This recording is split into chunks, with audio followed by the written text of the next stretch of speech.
Hello, this is Edna White, and I am so excited to be here on Author's Insight, where we talk about the stories behind the story.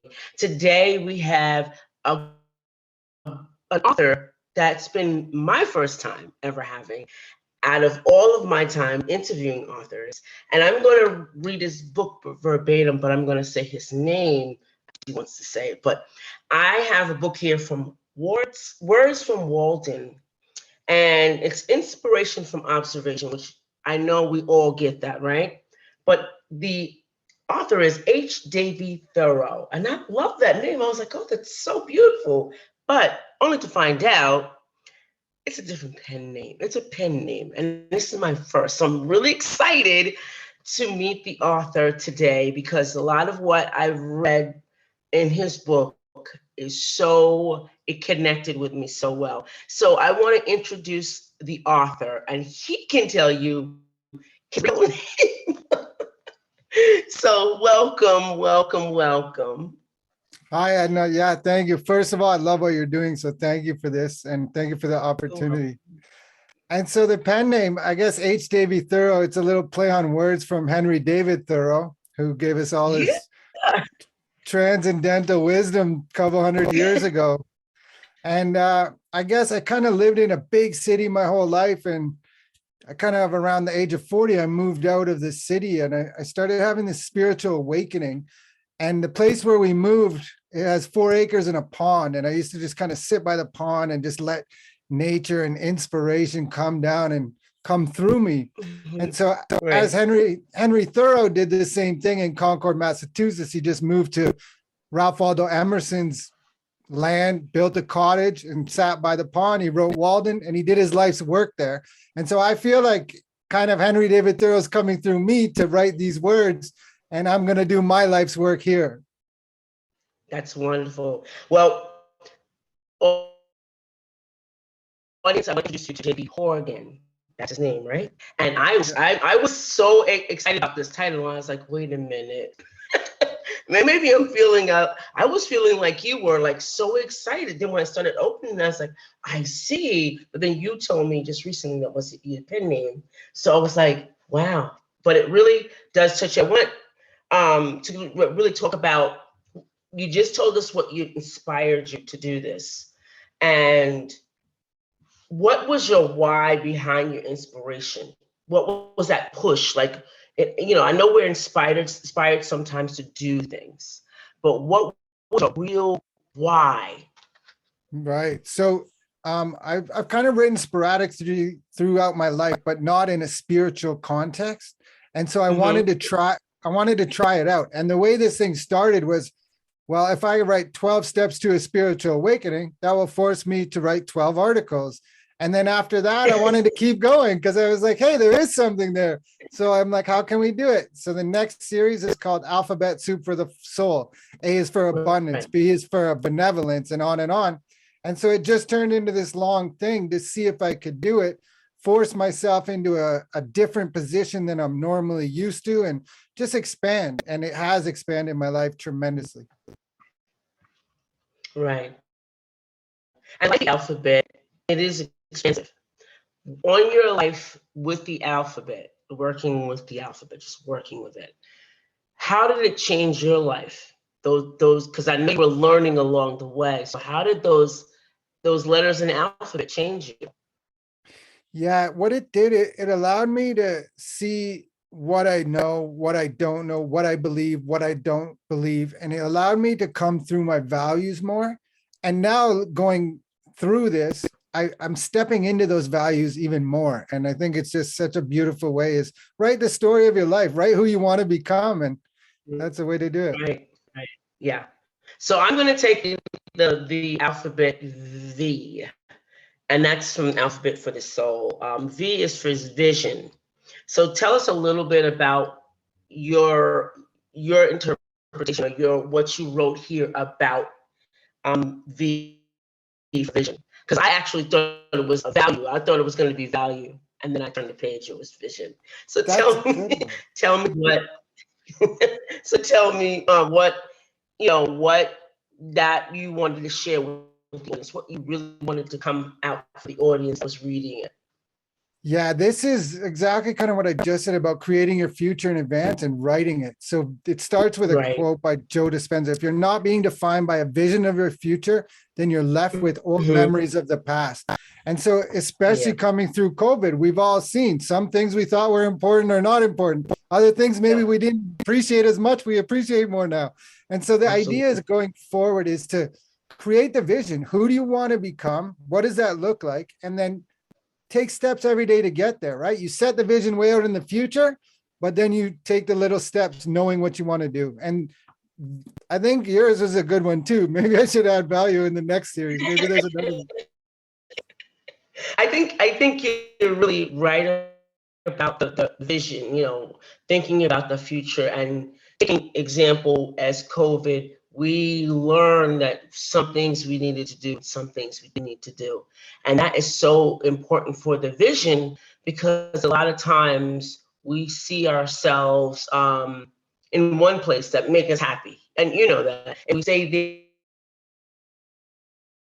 yeah, like we love music. Like certain we stay there because that music is like, oh gosh, I remember what I was doing those days, right? So, but creating a vision, it takes writing, it takes, feeling, it takes knowing your why. And would you explain or share with what it took for you to really get outside of yourself and see that vision? 100%. The first thing you have to do is shut out all the distractions. I'm talking social Correct. media, friends, TV, news. Get rid of everything and get real Right. quiet. If you can go in nature, that's going to be the best. If you don't need nature, just close your eyes and talk with God and commune with God.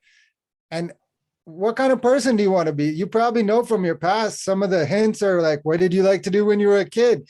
If you could do anything and you had a magic wand, what would you do? And always time and money and other people come into play where that stop us with our fears, right?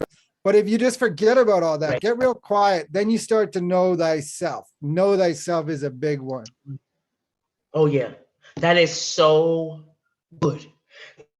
That right there is so good because when I was working on myself, I had no idea what I wanted to do, what I wanted. Like, did I like pepperoni or was I just eating it? It was like, did I like cheese or was I just eating it? Did I like going out? And I found getting quiet because people don't like to do that, right? You would say, well, isn't that true? People don't like to get quiet, right? They don't. Yeah, no, No, I they saw a get. study where people would rather take an electric shock than sit in a room alone with their thoughts for 15 minutes. See, they don't want to sit quiet, and they either call it lonely, depressed, bored, because they just these thoughts are going through their mind. They don't know what they are. But when I found myself, taking the meditation hour, every day, no matter what, taking that hour, and I was able to now figure out, hey, what do I like? Start asking myself those important questions for the vision. Because if you don't ask yourself those important questions for the vision, you can't move forward. Is that right? Yeah, for sure. And so just like you're saying, you have to slow down and kind of shut everything out and figure out what do I like. And part of that is like, do these things still serve me today? Like maybe like you're saying, pepperoni or whatever. Maybe I liked it, but that's because I was a kid and my parents liked it or Yeah. whatever. And I don't actually like it. I just ate it, right? Does it still serve you? No, does it still serve you today? And True. that's the way to figure it Yes. out. Absolutely. It is so very true. And when I started endeavoring the words, does it serve me today? It made me get rid of a lot of things, right? Yeah, It just right. made the vision clearer because I don't need that. It's like having those size 12s in the closet and you're 16 and you're like, and it's 12s and you're like, you're not getting back in things, but you keep them anyway. It's like getting rid of that. Yeah, beautiful. Yeah. It's like that. So I see this really stuck out to me because it started me to think, really think like, wow, does you use the words desire? Use the word person's holding the lamp. You just brought all that.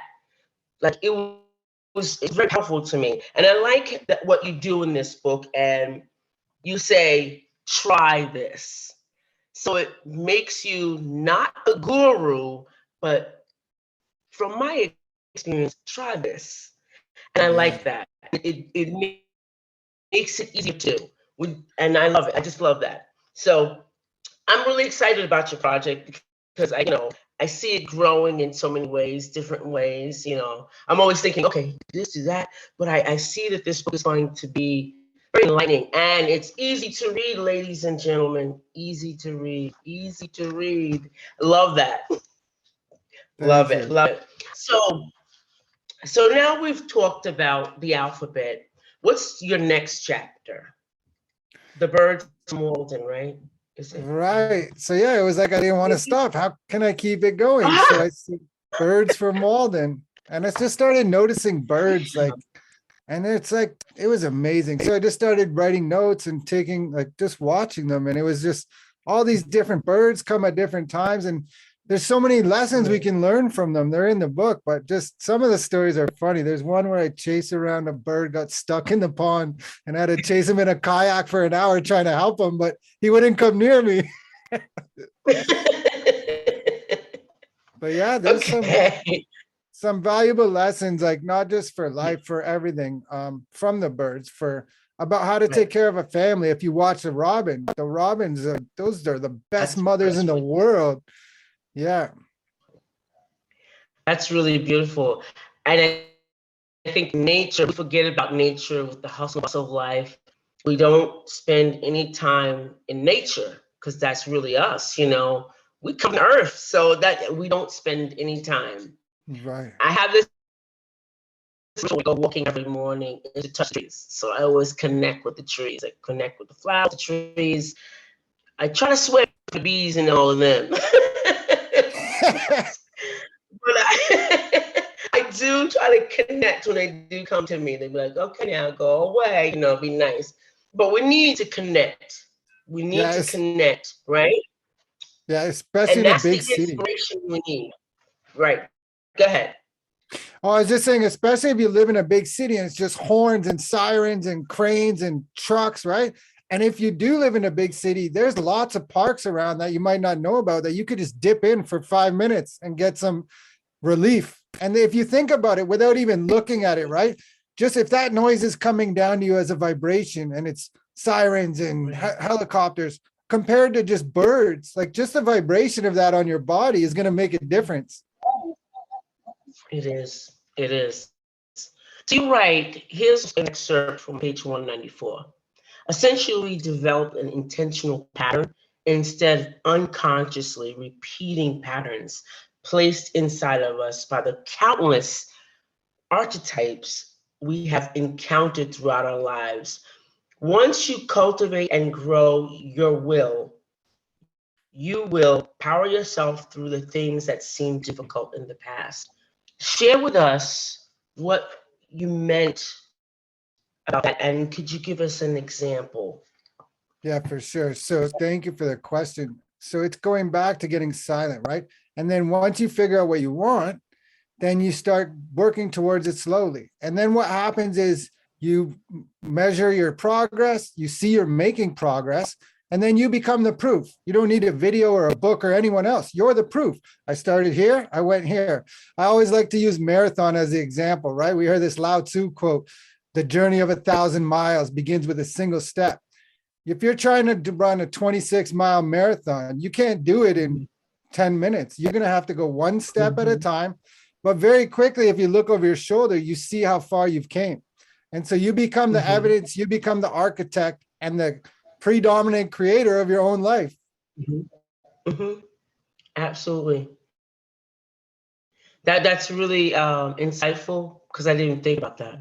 And I know we're in our soup, as it were. We're always moaning and groaning about something. And when we really look back and say, hey, I'm farther than I was whatever time it was. We don't even realize it, that we're farther than that. Or we're working on a project and it's been 2 years, right? 2 years. And then also we get to this stop. Oh my gosh, what am I going to do? You start panicking, what am I going to do? And the reality is you made it 2 years. Yeah. You made it a whole 2 years. So it's so good to, like you said, intentionally, because we have to intentionally set these patterns. We have to intentionally look back. We have to intentionally grow our will, grow it. Sometimes we don't want to. And I know the pandemic showed us a lot that we can grow anything. We can grow anything. Is there something that you can share with the audience today that will help them practice this more often than not? Yeah, I use a mindset, go low, go slow. That's the mindset, the philosophy. And it's just like that, right? If you, let's say you want to start exercising, all you have to do is go for 1 minute. You walk for 1 minute today and add a minute every day. And in 2 months, you'll be up to an hour a day. And it's just like that, it stacks. And then something happens is that you plan for certain things. And then this is where exponential growth happens because you're planning on, okay, I'm going to add this and this and this. But along the way, other things happen that you didn't account for, you didn't think of, you didn't expect. And that's when you see exponential returns. And again, it's just you become the creator, you become the proof of yourself and your own life. And it keeps you going. You don't need anyone else to tell you. You're like, I got the proof. I'm going to keep doing this. It's working. Yeah, yeah, absolutely. Well, we want to thank you, JP, for being here because you really lifted us up in inspiration from your observations, from the words from Walden. You have recreated this, collection that I know that everyone can really delve into and start reading. Now we want to see this. I'm always one to make people do the next step. Put these in the cards so we can read them every day. Yeah. So we can be inspired by you. Thank you so much for sharing words of Walden to the world here on Authors Insight. Thank you once again, and we look forward to seeing more work from you so you can show up in the world. Thank you. I'm so grateful for your time today. Can I ask you, I'm sure people are watching and wanting to know what your earrings say. They look so beautiful and big and red. I love it. So these are my marching earrings. It's Black Lives Matter. Black Lives Matter. Beautiful. Thank you. Thank you. Okay. Let me stop the recording.